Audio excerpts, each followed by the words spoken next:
ꯑꯗꯨꯗꯤ ꯑꯩꯈꯣꯏ ꯍꯧꯖꯤꯛ ꯀꯦꯟꯗꯜ ꯁ꯭ꯇꯤꯛꯇ ꯂꯥꯛꯑꯁꯤꯀꯣ ꯑꯗꯨꯒ chart and chart type first ꯑꯩꯈꯣꯏ ꯆꯥꯔꯠꯁꯦ ꯀꯩꯅꯣ ꯌꯦꯡꯁꯤ ꯆꯥꯔꯠꯁꯦ ꯑꯩꯈꯣꯏꯅ ꯎꯔꯤꯁꯦ ꯃꯥꯔꯀꯦꯠꯇ ꯁꯨꯃꯥꯏꯅ ꯁꯨꯝ ꯀꯥꯕ ꯌꯥꯎꯏ ꯀꯨꯝꯃꯛꯄ ꯌꯥꯎꯏ ꯁꯤꯁꯦ ꯑꯩꯈꯣꯏꯅ ꯆꯥꯔꯠ ꯍꯥꯏꯅ ꯈꯪꯅꯩꯀꯣ ꯁꯤꯗ ꯆꯠꯂꯤꯕ ꯀꯩꯅꯣꯁꯤꯡꯁꯦ ꯁꯤ ꯆꯥꯔꯠꯅꯦꯕ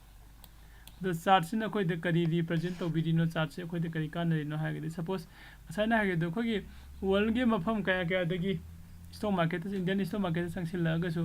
ꯍꯥꯏꯗꯤ ꯑꯩꯈꯣই ꯀꯩꯅꯣ ꯑꯣꯏꯅ इन्वेस्टर होइनको चंगागा ट्रेड तौनरीब मैम अमा को हारिबा सिंगसिना कदाइदा करी लेरिबा कदाइदा करी तौरिबा खै केना कनामता केम खंगदिबा इवन आई इसाना लेइबा सिबाउदा कनादगी लेरिनो कनादा जोलिनो हाइसे खंबा ngamदिबा नत्रा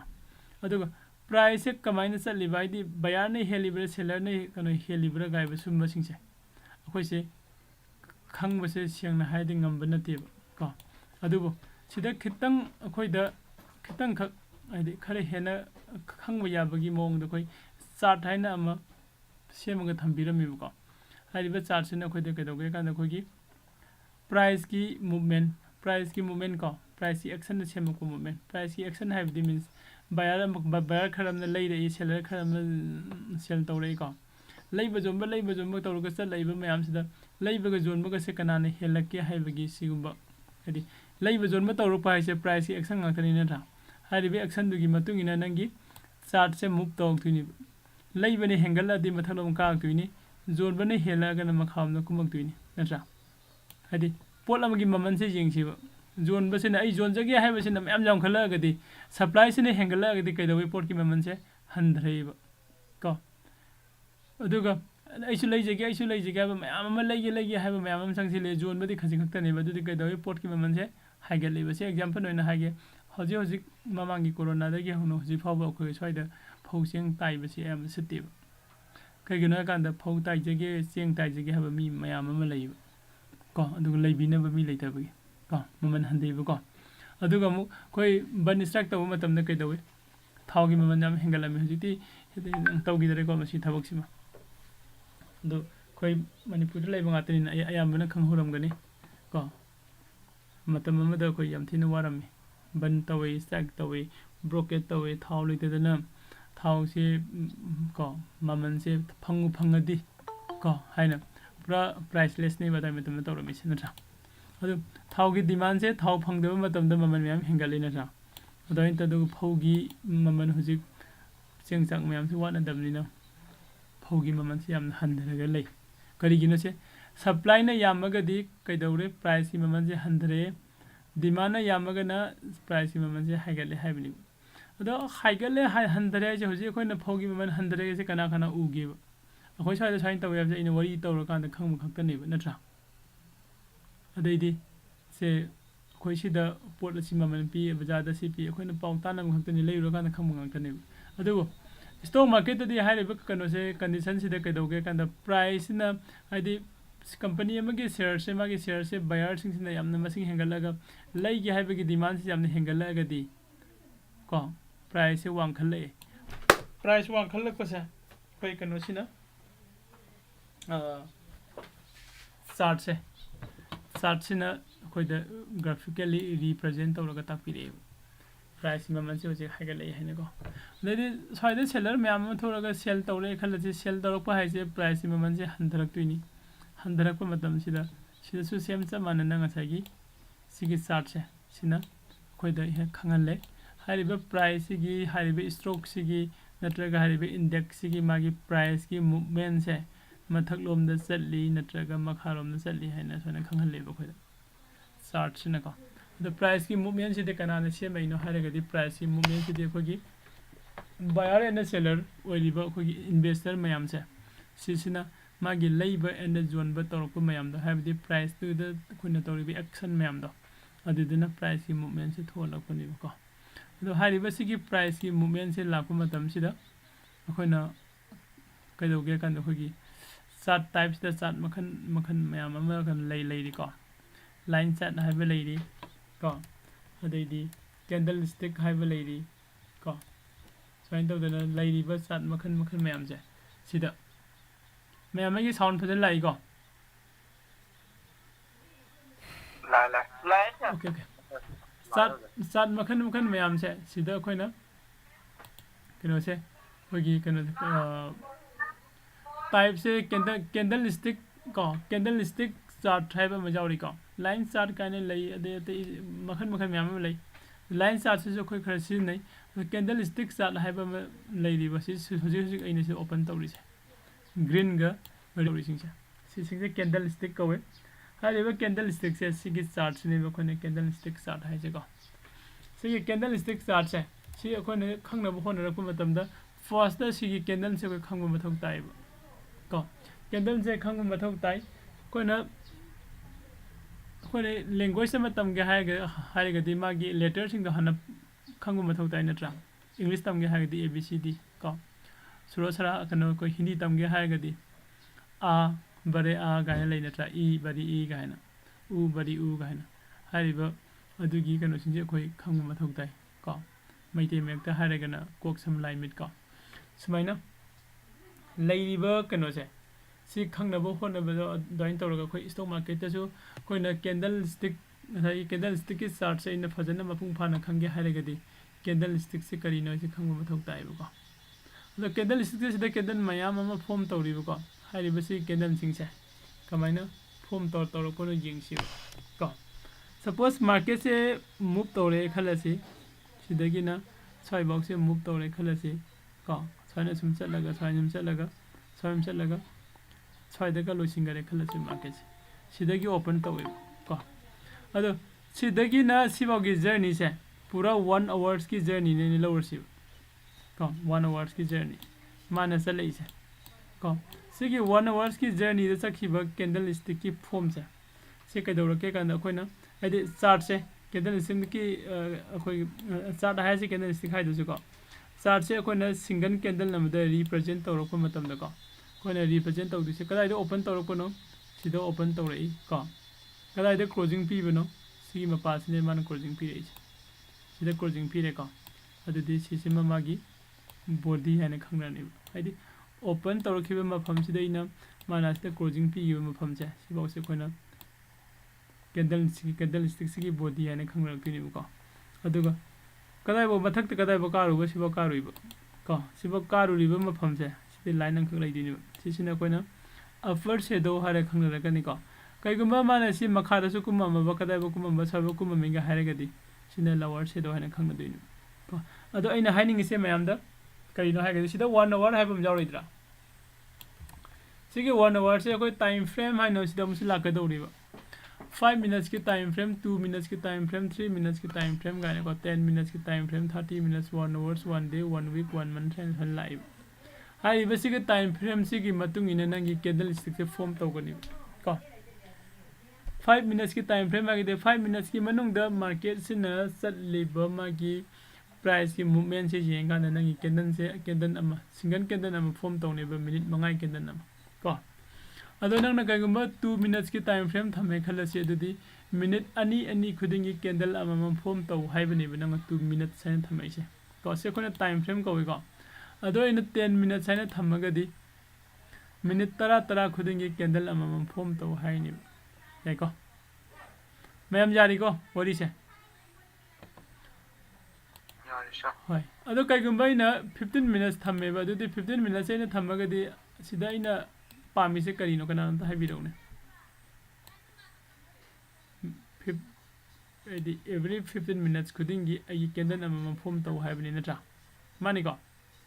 ओके अदुदे खोइना सिसे लैरगदि कैंडल स्टिक सिगी पूरा कनो सि जिंगसि कैंडल स्टिक सिदा रेड कलर लै ग्रीन कलर लै को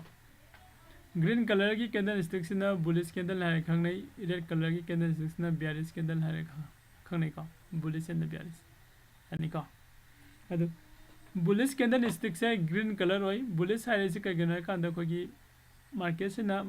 खोगी कनो द स्टॉक मार्केट ता नत्रगा एनी खोई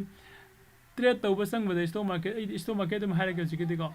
स्टॉक मार्केट ता खोगी मार्केट की स्ट्रक्चर अहुम लैबा अप ट्रेंड हाइबा मा डाउन ट्रेंड हाइबा मा अदुगा साइडवेज हाइबा मा को हाइरिबा अप ट्रेंड डाउन ट्रेंड अदुगा साइडवेज हाइ साइडि अप ट्रेंड है मथक काखट है डाउन ट्रेंड है मखा कुंभ है अपसु चतब डाउन चतब स्वाद मयाई वैद सूम हाई चलग मार्केट से अखोना साइड वेस्ट है खानेब को अप ट्रेंड चलीब मार्केट से अखोना बुलिश मार्केट है खानेब को बुलिश डाउन ट्रेंड चलीब मार्केट से अखोना बियरिश मार्केट है खानेब याको कैंडल अनी से रेड का ग्रीन का ओरे अखोगी कलर ब्राइटनेस होइबसिंगिददी व्हाइट का ब्लैक को इको अदु महाक्तिसु व्हाइट तो ग्रीन ने हाक्तिनि ब्लैक तो रेड ने हाक्तिनि बा को अदु केमता गाउगनु को व्हाइट तो ग्रीन नि ब्लैक तो रेड ने हाब रेड से ब्लैक नि ग्रीन से व्हाइट ने हाब को अदु खोइगिदी होजि होजि की खोइगिनदी कनो से ग्रीन कलर का रेड कलर का जिंगसी ग्रीन कलर से माना रिप्रेजेंट तौबीसे कहीं bullish market bullish candle stick को रिप्रेजेंट तौवे रेड कलर की कैंडल से बियरिश कैंडल स्टिक रिप्रेजेंट तौवे देखो बुलिश एंड बियरिश कमायना कैंडल से मसक सब माने कदाई खेनो यंगसे डिफरेंस से को डिफरेंस से कदाई बुलिश कैंडल स्टिक से मार्केट से अप चलक्पाइसे कहीं प्राइस से पिकमदगी हेंगलक्पा है नत्र लैगे है मी हेंगलक्पने डिमांड हेंगलक्पने को नत्रा हजे अखोई लौ सिंगुगी मतमने हार फंगदे यूरिया फंगदे मणिपुर यूरिया यामना पॉलिटिक्स तवै मयाम लोइन खंगे नत्रा अदो हारिबे यूरिया से लैगे हाइबे मी मसिंगदि यामे अदुबु गवर्नमेंट की रूल की मतुंगिना मणिपुर हार की बेग अमगी ममन सिदगी हेनबा जादेना थिंगगा थंबगी हेंगतबने कइगुम थिंगदरगदि हार मी लोइन पामनबनिना लैगे ngaktaneबो हजे यूरिया से को अदु लैगे ngaktang हाइनबनि डिमांड जामबनिना मासे करियोरनि ममन से होंगमबदगी हाइगलक्पा हाइसे से बुलेट से ओइदिने को अदुना मागी प्राइस की ओपन कोई कैंडल स्टिक की मागी कंपोनेंट्स लेको 4 components open close high and low आइने लेयो ओपन से कइनो है कांदा मार्केट की ngasi की नंगी टाइम फ्रेम दुगी नत्रगा ngasi की मार्केट की हनाने स्टार्ट तौरखिबा मफम दो हाइदि ngasi से मार्केट से ओपन तौबगा लुपा कुंदगी ओपन तौरे खलसिबा सिगी ओपन से लुपा कुंद ओइदिने बे स्टार्ट को कुंदगी मखादा हाइद्रगा त्राउंगा जोरमे खलसिबा को त्राउंगा से लो ओइदिने दुगमा हाय खरे खलसि कखा खरगा आदा 35 जोरे खलो 35 से हाई असिन हाई ओइदिने अमुक 35 से खरा हंदरगा 30 द क्लोजिंग को 30 द लोसिंगरे खलसिबा नंगी टाइम फ्रेम सिगी मतुंगी तो 30 सिना कोन क्लोज हाइदिने को हाइदि नंगी टाइम फ्रेम से 10 मिनट्स की टाइम फ्रेम नि खलसि 10 मिनट्स की मनुंग द मार्केट न चलमिबा जर्नी दो सी कैंडल सिम खक्तना अखोदा रिप्रेजेंट तौबीबने को 10 मिनट सेट हौरकपगी स्टार्टिंग पॉइंट दो कोन ओपन से ओइदिनी 10 मिनट्स की मनुंग द ख्वाइदगी नेम न कुमु मफमदुना लो ओइदिनी ख्वाइदगी वांगना कारु मफमसिना हाई ओइदिनी हंद्रगा नत्रगा माना क्लोजिंग पीगिबा मफमदा अदुना क्लोजिंग ओइदिनी को सेम सी समानै तौबदबो डिफरेंस से कदाइ दनो हायगदि ग्रीन कैंडल सिदना अखोगी ओपन से मखादा लेगने रेड कैंडल दना ओपन से मथक्ता लेगने करिगिनो हायगदि ग्रीन कैंडल हायगदि मार्केट मागी डिमांड हेंगलक पाहायबने मीन्स प्राइस से होंगमबदगी तांखलक पाहायबने रेड कैंडल हाइसना प्राइस से तांगमबदगी होंगधरक पाहायदि पोर्ट की ममन हंधरक पोर्ट की ममन हंधरे दो करिगिनो सेलर जामबगी सप्लाई जामबगी ऐसु जोन गया ऐसु जोन गया है मीदो याम खलक पगी नत्रा कोना मणिपुर जोंचाक से हम चाइ को निंगोन चकोब मतमदा जोंचाक से तांगे नते अइने सोइब्रा निंगोन चकोब दरो सेरावबदरो जोंचाक तांगे से निंगोन चकोब दनि नत्रा निंगोन चकोब मतमदा जोंचाक से हम फंगदे फजना तांगे अदुगा निंगोन चकोब की मतुंग सेरावबो जोगदंगे मरक स्वाइददि मु खरा मु होंगे को दो होंगैसे कइगिनो सप्लाई जामक पइने खरा मन मोरेदे पुसिले खरा मन सम कनोदगी कोई तमिलनाडु के कासम दे पुसिले को मणिपुर जो हुजिति मपुंग फाना पाले मरग मैम सिरुदो अदाइन तौरगा सप्लाई से यामको मतमदा मसागी जोंजाकी ममन से हंधरकपदो अदुने बखना बियरिश कैंडल रिप्रेजेंट तौदिसे को अदो हारिबे कैंडल सिगी ओपन एंड द क्लोज को ओपन एंड द क्लोज से खन बॉडी हारे खंगनगनी मखा थंगबदे लैदिबा चई मसा मतेक ममजावइसे सिना खन लोअर वीक नत्रगना लोअर शेडो हारे खंगनै मथक्ता लैसिना खन अपर वीक नत्रगा अपर शेडो हारे खंगनै यानी को मैं कैंडल स्टिक के द क्वेश्चन लैब्रा ओके हाय अदो हारिबे सिगी कैंडल स्टिक सिंग चाइ सिना पुल्ला कांदा खोगे कैंडलस्टिक की चार्ट से सेमकपने को ऐसे 5 मिनट्स की टाइम फ्रेम थमे खलसिको 5 मिनट्स की टाइम फ्रेम से फॉर्म तौर कैंडल मैम से अखोई येंगसिब सिसु मिनट मंगागिनी सिसु 5 मिनट्स ngaktaneब मसक मानबरे मसक अमता मानदेको डिफरेंट मागी लुक से माई कैंडल अममगी स्ट्रक्चर से तोंगान स्ट्रक्चर द फॉर्म तौरमेब को सिगी मागी तोंगान फॉर्म तौरमेब सिगी मतुंग इना कैंडल स्टिक सिंग से सिगी मागी कनो से लइब तोंगान बा ममिंग लई अदुगा मागी मानो वर्क तौरकुसु तोंगान बा मोंग द वर्क तौवेब को हाइब सिगी वर्क तौब मोंग से अखोई हयेंग नैनसी अदुगा हजिक चलाकपा अमा कैंडल सिंगी ममिंग खरा खंगसेब को से जें कैंडल से को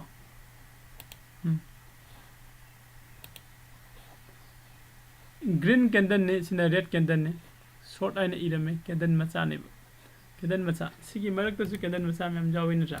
साइन तरोगा शॉर्ट ग्रीन कैंडल ने को रेड की ग्रीन कैंडल ने ग्रीन मरुबोजू है वर्ड से जापानीज की लैंग्वेज ने को डोमिनेट ट्राइब ने डोमिनेट तब कनाना डोमिनेट तविनो ग्रीन सिना सिगी कैंडल की फॉर्म से तौरगा देदी मासे मखादा सुकुम कुमम देना ट्राइयो मखादा सुकुम कुमम दे कनाना हाइनो सिदे लोअर शेडो जारम दबगी लोअर शेडो जारम मगदी मार्केट से लागा मखादा खरा कुम धरम इंखत खिबदुनिब खरा मखै कुमम बाइसे मासे सेलर नि इंदरको ओइदुनिब को अदुबो सेलर से सुइन इंदरम दबिदा सिदा ओपन तौबगा स्ट्रेट त कागरिनिब को अदुगा मु क्लोजिंग से मथकता लोअर से अपर शेडो से यावदना क्लोजिंग पिसिन गइनिब सिगुमा मखंगी कैंडल से कोइना ग्रीन मरुबुजु हैन खंगनै को डोमिनेटेड ने कनाना डोमिनेट तविनो बायर ने डोमिनेट तौब कैंडल ने देखो सिगी पूरा कंट्रास्ट सोमना लेरे रेड कलर दा सिदना सेलर ना डोमिनेट तौब कैंडल ने रेड कलर्स को सिना रेड मरुबुजु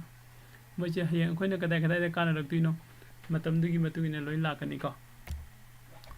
नेक्स्ट बुलिश द क्लोजिंग तौब मरुबुजु बुलिश द मरुबुजु ओइबा को बुलिश द क्लोजिंग मरुबुजु येंगो सिदा मखाददी शेडो मचा म जावरमेबा को सि ताकबदी कैंडल सि मार्केट सिदा ओपन तौरगा मखावना खितंग कुमुरगा काखलगा सिदा क्लोजिंग पिगिमनेबा डायरेक्ट को क्लोजिंग मरुबुजु बुलिश कैंडल से ग्रीन कलर ने को बुलिश ने अदुगा मरुबुजु से कदाइदा क्लोजिंग पीबसिदा मरुबुजुनी को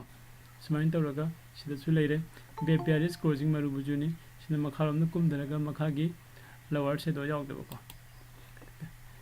स्पिनिंग टॉप सिगुमा कैंडल लै को हारिबा सिगी स्पिनिंग टॉप से फॉर्म तौरगा दि खोइना मार्केट से इनडिसीजन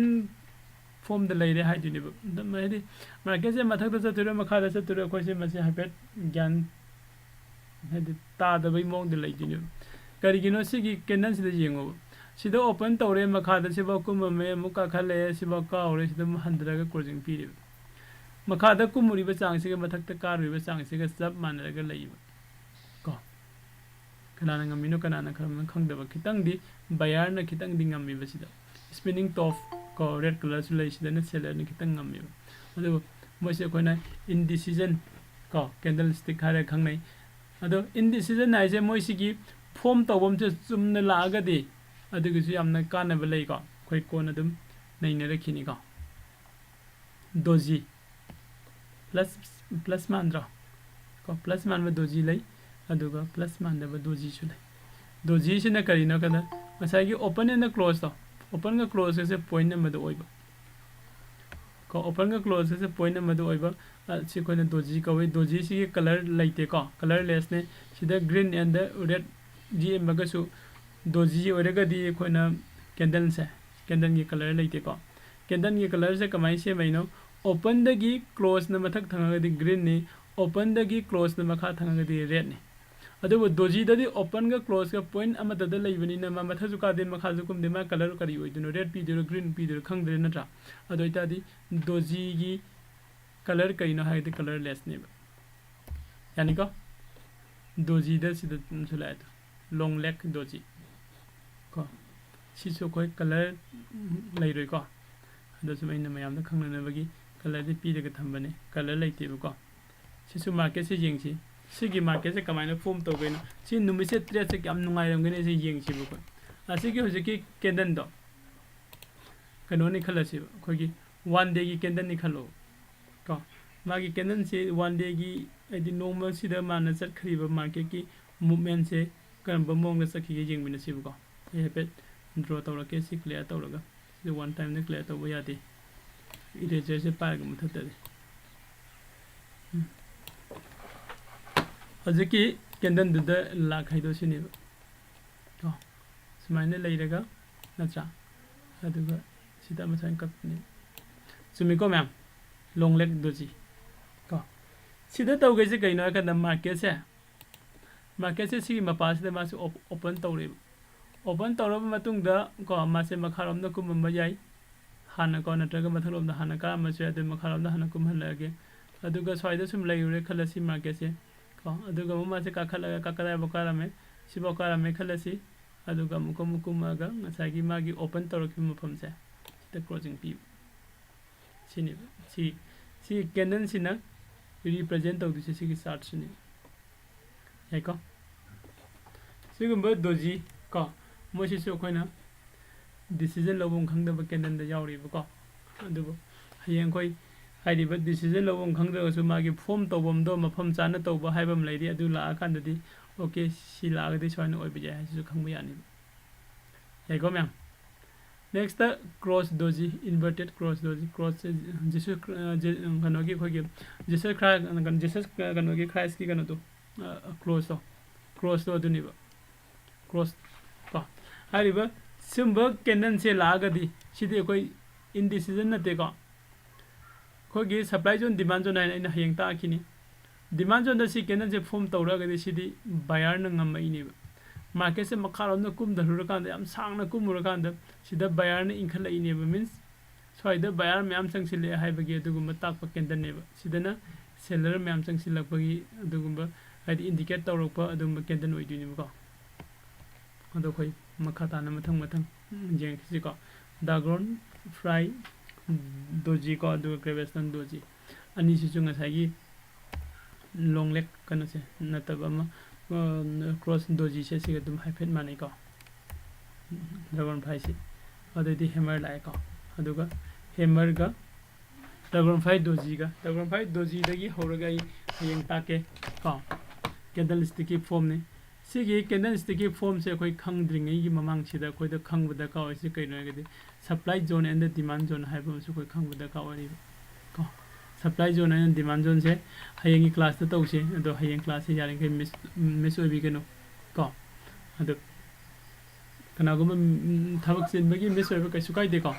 कोगी सिदा कनदा रिकॉर्डिंग दिदमक कनो लेगनी को अदो मैम आई अरोइबे नंतसु हाइजेगे कनागुम कोगी जेरोदा अकाउंट हांगदरिबसिंग को हाना हांगदरबसिंग कैसु काइदे को ओपन तौदरिबसिंग ना अकाउंट ओपन तौबियो को कोगी रेनेदी द कांटेक्ट तौबियो दुम को कोई ग्रुप द रेनेदी यावबने याइको मैम